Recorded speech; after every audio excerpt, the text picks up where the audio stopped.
Moi, il y a un terme que j'aime bien, c'est paysan. Alors, certains vont trouver peut-être ça réducteur. Dans le terme paysan, on retrouve cette notion de pays.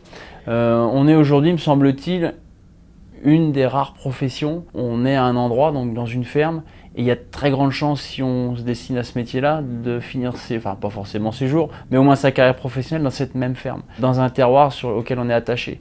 Par la famille, par tout un tas de choses. Moi, mes enfants vont aujourd'hui dans la même école où moi je suis allé quand j'étais petit. C'est vraiment une histoire de pays. Et ça, moi j'y suis personnellement attaché. Je suis paysan, je vis dans ma campagne, je vis dans ma cour de ferme avec ma famille, avec mes animaux, avec la nature qui m'entoure. Donc non, je suis agriculteur, oui, mais je suis avant tout paysan. Le pays où la famille de Sébastien Dromini est installée depuis des générations, c'est la Brie-Nangissienne en Seine-et-Marne. Sa ferme est située au lieu-dit du Plessis-Hainaut. C'est une exploitation typique briarde, avec une cour, avec une grande ferme carrée. L'essentiel des bâtiments était consacré par le passé aux bergeries. Et puis on retrouve, quand on parle de nos bâtiments, on va dans l'étable, parce que par le passé il y avait aussi des vaches, on va dans telle bergerie, on va dans l'écurie, parce qu'il y avait aussi des chevaux de trait. Adieu donc vos vaches, cochons, couvées, Sébastien Dromini consacre presque entièrement ses 250 hectares à la production agricole. Son exploitation est répartie de la façon suivante: 130 hectares de blé, 40 hectares de betteraves à sucre et 30 à 40 hectares de protéagineux.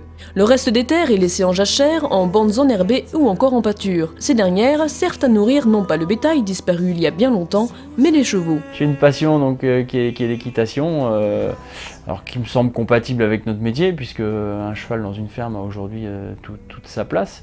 Et puis, contrairement à certains de mes collègues qui eux font le tour de leur plaine en quad, moi je préfère le faire à cheval. Ça me semble être une activité saine, les enfants apprécient, et puis je dirais ça dégage aussi une image de l'agriculture où on n'a pas perdu le caractère animalier de notre métier. Il y a eu pendant de très nombreuses années des chevaux qui ont servi à travailler dans les fermes, et bien aujourd'hui on a des chevaux qui nous servent pour le loisir, et c'est très bien comme ça. Mon grand-père aimait beaucoup les chevaux de trait, donc pour lui ça a été un drame le jour où le dernier cheval est parti, où il a fallu investir dans un tracteur, mais c'est la modernisation qui a voulu ça. Ensuite on a eu une évolution effectivement sur le matériel, des tailles de matériel qui n'ont cessé de grandir. Ça c'est une évolution qu'on voit encore aujourd'hui, effectivement les parcs matériels grossissent, mais on arrive aujourd'hui vraiment dans un raisonnement économique de l'outil. Je dirais par le passé, un agriculteur avait peut-être souvent tendance à vouloir, peut-être que les anciens vont me maudire, mais vouloir se faire plaisir à s'acheter un beau tracteur. Comme nos grands-parents se faisaient peut-être plaisir parfois à s'acheter le plus beau cheval du coin. Ça, je reste persuadé que c'est une notion, on a le plus beau tracteur, on a le plus beau cheval, on a la plus belle voiture. Enfin, voilà, c'est aussi un métier d'orgueilleux, hein, parfois, faut pas l'oublier. Un métier d'orgueilleux peut-être, mais où paradoxalement, il faut savoir rester humble, car la météo agit selon son bon vouloir, et pas toujours dans le sens de l'agriculteur. Il y a un adage paysan qui dit tant que c'est pas dans la benne, faut pas crier victoire. Un aléa climatique, c'est vite arrivé. Et puis parfois, on pense au mois de mai que la moisson va être très belle, et puis au mois de juillet, on est très déçu. Cette année, c'était plutôt l'inverse, on pensait que ça allait être très moyen, et puis finalement, c'était plutôt pas trop mal. Ça, c'est un facteur qu'on ne maîtrise pas, et tant mieux. Je pense que c'est aussi une des richesses de notre métier, c'est qu'on arrive à industrialiser des méthodes, mais la météo pour l'instant n'y touche pas. C'est une des sources de tracas les plus fréquentes aujourd'hui chez nous. On est aujourd'hui sur des valeurs de marché où il n'y a plus de fondamentaux. C'est de la spéculation totale. Mais voilà, en face il y a des hommes et des femmes qui en vivent, et ça c'est plus compliqué.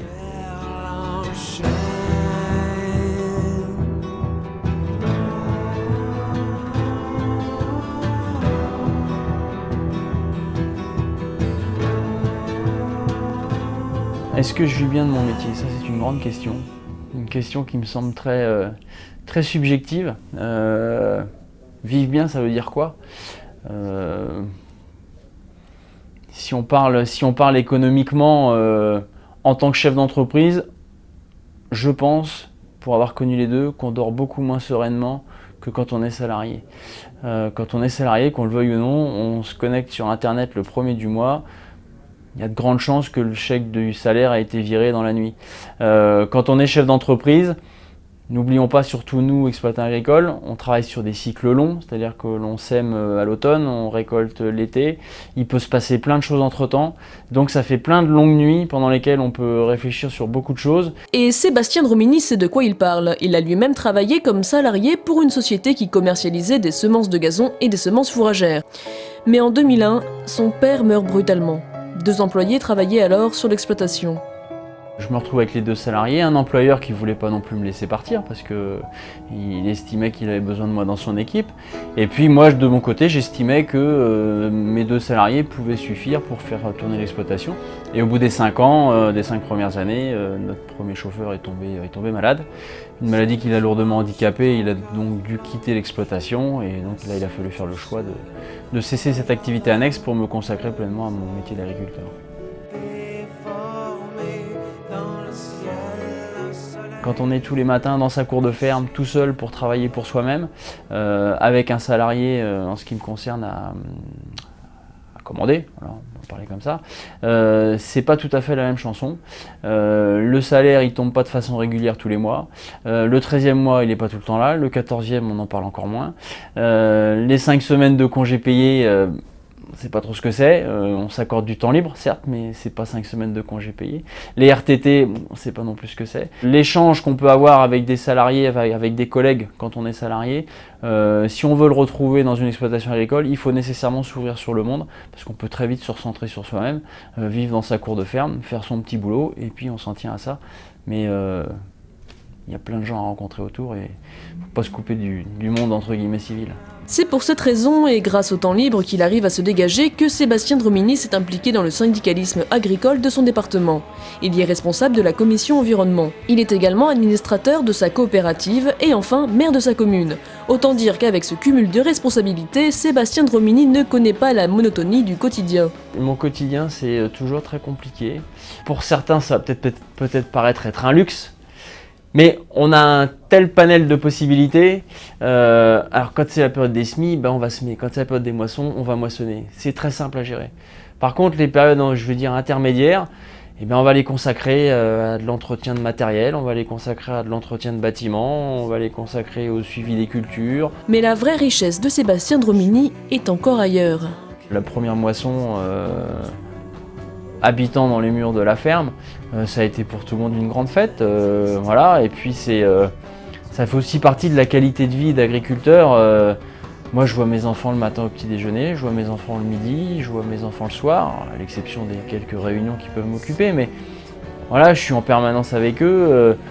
Quand ils n'ont pas école le mercredi, ils veulent venir voir papa, papa il est soit sur un tracteur, soit dans la cour, donc ils peuvent venir avec moi. Et les enfants aujourd'hui, ils vivent dans une cour de ferme, il y a des animaux, il y a des tracteurs, il y a une vie, et ils sont en bonne santé, ils sont fin heureux.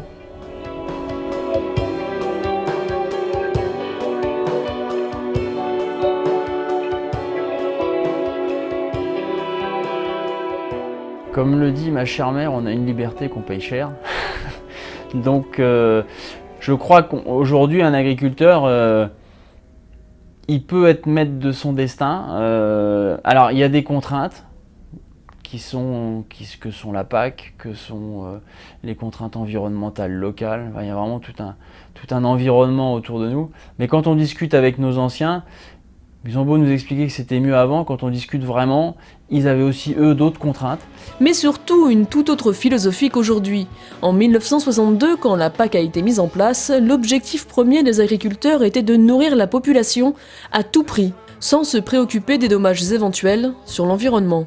Aujourd'hui, alors que nous sommes entre guillemets rassasiés, on a d'autres préoccupations, et notamment la préoccupation environnementale. Je pense qu'on a une demande sociétale forte sur ce sujet. Donc comment aujourd'hui maintenir des outils productifs agricoles tout en gérant entre guillemets ces contraintes environnementales, je pense que c'est le gros challenge de demain. S'il n'y a pas lieu d'aller mettre un produit, c'est toujours de l'argent qui n'est pas dépensé. Ensuite, d'un point de vue environnemental, s'il n'y a pas lieu de le mettre, c'est toujours ça qui est préservé pour la nature. Mais on ne peut pas se dire un phyto c'est pas bon, faut pas en mettre. C'est pas vrai. À ce moment-là, il faut que toutes les personnes de France et de Navarre, le jour où elles sont malades, elles ne vont plus chez le médecin, elles ne vont plus se soigner non plus. C'est un message fort qu'on veut faire passer auprès de ce que je vais appeler le grand public, donc les gens qui ne sont pas dans le métier ou qui sont citadins, c'est que les agriculteurs aujourd'hui sont pleinement conscients de l'enjeu environnemental. Nous, l'environnement, on sait ce que c'est, on y est tous les jours. La vision très parisienne de l'environnement ou de l'écologie, il faut modérer les propos.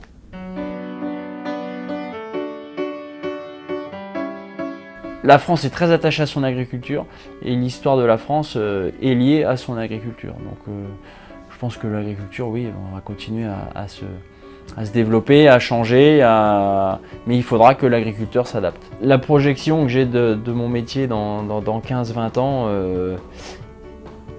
c'est somme toute assez flou. Ce qui est sûr, c'est que l'enjeu environnemental, aujourd'hui, on en a pris conscience, il va falloir qu'on y aille, même ceux qui n'ont pas envie.